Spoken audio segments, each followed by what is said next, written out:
Hello friends, आप लोग thumbnail देख के समझ गए होंगे आज किस टॉपिक के बारे में मैं बात करने वाला हूँ। जी हाँ, सही सोचा, द केरला स्टोरी। इस मूवी को लेकर पूरे इंडिया में अभी फिलहाल पूरा हंगामा मच रहा है। पहले तो मूवी को रिलीज को लेकर हुआ, बहुत सारे स्टेट ने इस मूवी को रिलीज करने में रोक रहे थे, लेकिन बाद में सुप्रीम कोर्ट का ऑर्डर पर इस मूवी पूरे पैन इंडिया में रिलीज हुए। क्या इस मूवी में जो कहानी बताई गई है वो कितना सच, क्यों इस मूवी को लेकर सोशल मीडिया में अभी कंट्रोवर्सी चल रहा है, क्या इस मूवी का स्टोरी ने एक पॉलिटिकल प्रोपागेंडा फैलने का काम करता है, इस मूवी को लेकर कौन कौन देशवासियों को मैनिपुलेट करने की कोशिश कर रहे हैं। आइए इस केरला स्टोरी मूवी के पीछे सही इन्फॉर्मेशन को फाइंड आउट करता है। मैं हूँ देवाशीष, आप लोग देख रहे हैं मेरा channel Devashish special. Stay tuned and signing on. से मैनिपुलेट करना ड्रग करने के बाद और पैसे के लिए किसी को झूठा प्यार करना बहुत गलत बात है, चाहे वो केरला में हो या यूके में हो। इन लड़कियों के साथ जो इतना बुरा हो रहा है, अगर इस बात की नॉलेज हम तक नहीं है तो किसी को भी नहीं होगी। लड़कियों की कहानी, उसके साथ जिंदगी बिताने के बाद अगर उसकी कहानी बोलने के लिए ना कोई धर्म की जरूरत बहाना चाहिए मुझे, ना कोई पॉलिटिक्स की बहाना चाहिए मुझे। मैं भी ये मानता हूँ कि हर मुसलमान आतंकवादी नहीं होता है, लेकिन हर आतंकवादी उसी मजहब से क्यों आता है ये भी मेरे समझ से परे है। पूरा एक नेक्सस काम कर रहा है, सीरिया से, पाकिस्तान से, बांग्लादेश से लोग काम कर रहे हैं। कैसे छोटी छोटी मासूम बेटियां इन लोगों का सामना करेगी। केरला को बदनाम करना इकलौता प्रोपेगेंडा नहीं है इस फिल्म के अंदर। दूसरा बड़ा झूठ फैलाया जा रहा है लव जिहाद को लेकर। लगता है ये लोगों को भड़काने के लिए मूवी आई है। मुझे लगता है ऐसी मूवी को बैन कर देना चाहिए।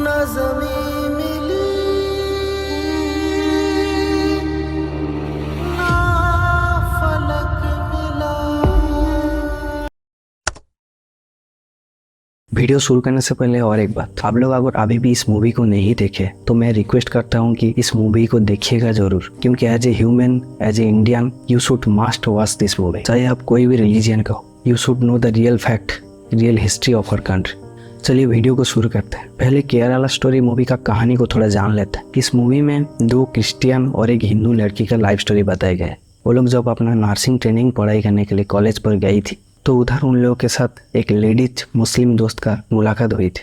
मूवी का शुरू से उस मुस्लिम लेडीज ने अपना धर्म के बारे में, मुस्लिम धर्म के बारे में बहुत कुछ बता रही थी कि इस दुनिया में अल्लाह ही सब कुछ है, अल्लाह इस दुनिया को चलाता है, इस दुनिया को सिर्फ अल्लाह चलाता है, ओनली अल्लाह एटसेट। और उसके साथ साथ वो दूसरे धर्म के बारे में भी बहुत सारा उल्टा सीधा बोल रही थी और धीरे धीरे बाकी लड़कियों का ब्रेन वॉश करके मुस्लिम धर्म में कबूल कराने की कोशिश चल रही थी। आगे जाके इस मूवी में दो और मुस्लिम लड़का आते हैं और उन लोगों के साथ उस क्रिश्चियन और हिंदू लड़कियों के साथ रिलेशन हो जाता है और धीरे धीरे उस मुस्लिम लेडीज और मुस्लिम लड़कों के द्वारा नॉन मुस्लिम लड़कियों को मुस्लिम धर्म में कन्वर्ट करने की कोशिश चल रही थी। पूरी कहानी नहीं बताऊंगा क्योंकि अभी भी इस मूवी थिएटर में चल रहा है। तो मुद्दे की बात है कि लव जिहाद यानी रोमियो जिहाद का नाम पर नॉन मुस्लिम लड़कियों को मुस्लिम धर्म में कन्वर्ट करवाने की कोशिश चल रही थी और उसके साथ साथ उस मुस्लिम लड़कियों को ISIS एक मुस्लिम टेररिज्म ऑर्गेनाइजेशन में ज्वाइन करवाने की कोशिश भी चल रही थी। ये था मूवी का मेन कहानी।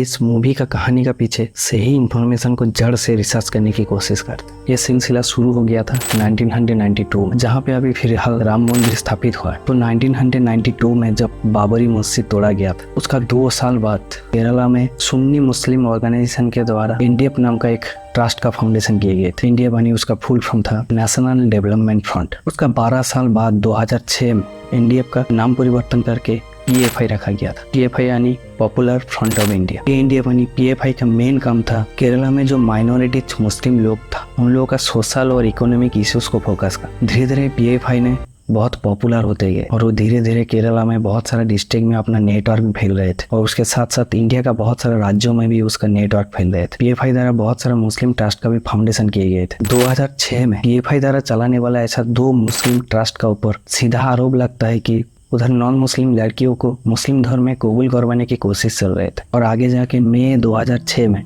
CPIM पार्टी का तरफ से केरला का CM हुआ था, यानी चीफ मिनिस्टर हुआ था VS अच्युतानंदन। CM को कुछ ही दिन बाद इंटेलिजेंस रिपोर्ट के अनुसार पता चलता है कि PFI के साथ अफगानिस्तान और पाकिस्तान का बहुत सारा मुस्लिम ऑर्गेनाइजेशन के साथ इलीगल लिंक है।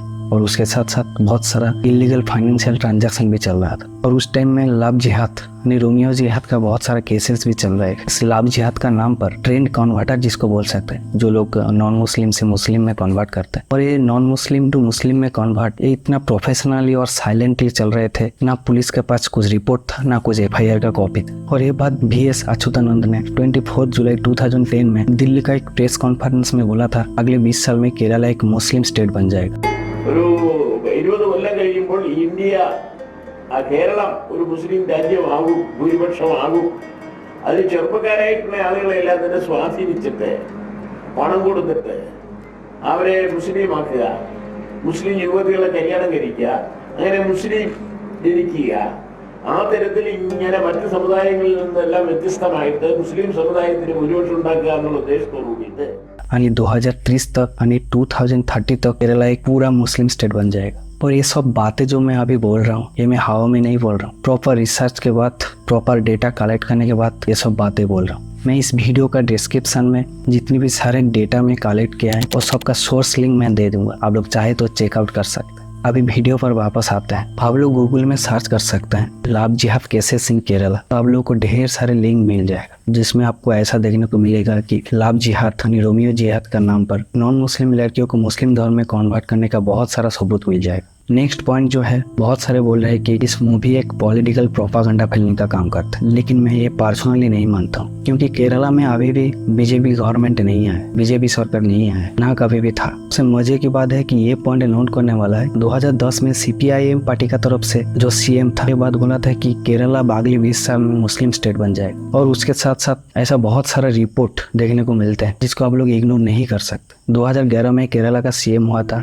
ओमन चांडी, उन्होंने 2012 में ऐसा एक स्टेटमेंट दिया था कि 2006 से 2012 तक केरला में 2667 नॉन मुस्लिम लड़कियां मुस्लिम धर्म में कन्वर्ट हो चुकी थी। ऐसा और एक रिपोर्ट है 27 जून 2012 केरला का स्टेट हाईकोर्ट ने कोझिकोड सिटी पुलिस को लव जिहाद केसेस मामला का ऊपर एक आदेश देता है, एक ऑर्डर देता है। 20 साल का हिंदू लड़कियां कोची का एक अस्पताल से एक मुस्लिम लड़के के साथ भाग जाता है। ऐसा और एक रिपोर्ट है 19 जुलाई 2012 दीपा चरियान नाम का एक क्रिश्चियन हाउसवाइफ जो कि मुस्लिम धर्म में कन्वर्ट हो चुकी थी, और आगे जाके पुलिस उसको अरेस्ट भी करते हैं क्योंकि उस क्रिश्चियन हाउसवाइफ जो मुस्लिम में कन्वर्ट हो चुकी थी वो जेल में एक सस्पेक्टेड मुस्लिम टेररिस्ट को सिम कार्ड डिलीवरी करने के लिए गई थी। ऐसा ढेर सारे सस्पेक्टेड रिपोर्ट आप लोगों को मिल जाएगा जिसको आप लोग सीधा सीधा इग्नोर नहीं कर सकते, लेकिन उसके साथ साथ लोगों को भड़काने का, लोगों को मैनिपुलेट करने का ऐसा बहुत सारा वीडियो आप लोगों को सोशल मीडिया में देखने को मिल जाएगा। यूट्यूब में सबसे ज्यादा व्यूज आने वाला वीडियो ध्रुव राठे का ये वीडियो। इस वीडियो में ध्रुव राठे ने ऐसा बताया कि आधा अधूरा इन्फॉर्मेशन लेके लोगों को मैनिपुलेट करने की कोशिश कर रहे थे। पहले मैं मूवी के बारे में बोलता हूँ कि मूवी ने जो दिखाया था कि टोटल 32,000 नॉन मुस्लिम लड़कियां मुस्लिम में कन्वर्ट हो चुकी थी, लेकिन इसका कोई प्रॉपर सोर्स तो नहीं था, प्रॉपर कोई ठोस सबूत नहीं था। फिल्म का डायरेक्टर सुदीप्त सेन को जब इस बात को पूछा गया था, इस नंबर के बारे में पूछा गया था, तो उन्होंने ऐसा बताया कि जो सोर्स लिंक उन लोगों को मिला था प्रेजेंट सिचुएशन में एग्जिस्ट नहीं करता। उसके बाद सुप्रीम कोर्ट ने इस मूवी को ऑर्डर देता है कि ये जो 32,000 नंबर है इसको रिमूव करने के लिए। आप लोग अगर रिसेंटली कोई इस मूवी को अभी थिएटर में देखने के लिए जाते हैं तो आप लोगों को डिस्क्लेमर में ऐसा पॉइंट देखने को मिल जाएगा। ध्रुव राठे ने ये बात को पॉइंट आउट करते हैं एक लंबा चौड़ा वीडियो बना दिए थे। दिखाया जा रहा है ये सिर्फ 3 औरतों के साथ असल जिंदगी में हुआ है, और वो भी वैसे नहीं हुआ जैसे फिल्म में दिखाया जा रहा है। और यहाँ दावा किया गया है कि 32,000 औरतों के साथ ऐसा हुआ। यही है वो बड़ा झूठ दोस्तों। लेकिन मैं एक बात बोलना चाहता हूँ, अगर मैं मानता हूँ कि सिर्फ एक लड़कियां मुस्लिम धर्म में कन्वर्ट होकर ISIS ज्वाइन करी, लेकिन उस एक लड़कियां भी कम है क्या? एक शिल्पा शेर का ताकत क्या होता है हम सब लोग जानते हैं। हम लोग इस आदमी को तो जानते ही होंगे, इस इंसान को तो जानते ही होंगे। इसका मौत एक स्लीपर सेल की वजह से हुआ था, सुसाइड बम्बर की वजह से हुआ था। ताज होटल में जो बम ब्लास्ट हुआ था उसमें हजारों कोई टेररिस्ट नहीं था, वही गिने चुने 5-6 टेररिस्ट था। और एक बात मैं ध्रुव राठे को बोलना चाहता हूँ, ये कोई डॉक्यूमेंट्री मूवी तो नहीं है, एक इंस्पायर मूवी है, एक सोशल इश्यू को रिप्रेजेंट करने वाला मूवी है। ध्रुव राठे ने और एक वीडियो में बताया था कि लड़कियां कोई भेड़ बकरी है कि उन लोगों का कोई दिमाग नहीं होता है। औरत कोई भेड़ बकरी है क्या? एक औरत का खुद का कोई दिमाग नहीं होता? कोई भी आकर कुछ भी कहेगा, औरत भेड़ बकरियों की तरह इधर उधर चलती चली जाएंगी। तो ध्रुव राठे जी को मैं बोलना चाहता हूँ आप इस वीडियो को देखिए। When there was a Khilafah, when I was a Mahmud, I was happy at that. So I can never say that Khilafah was wrong or it was wrong. But I can't say that because I had a comfortable life there.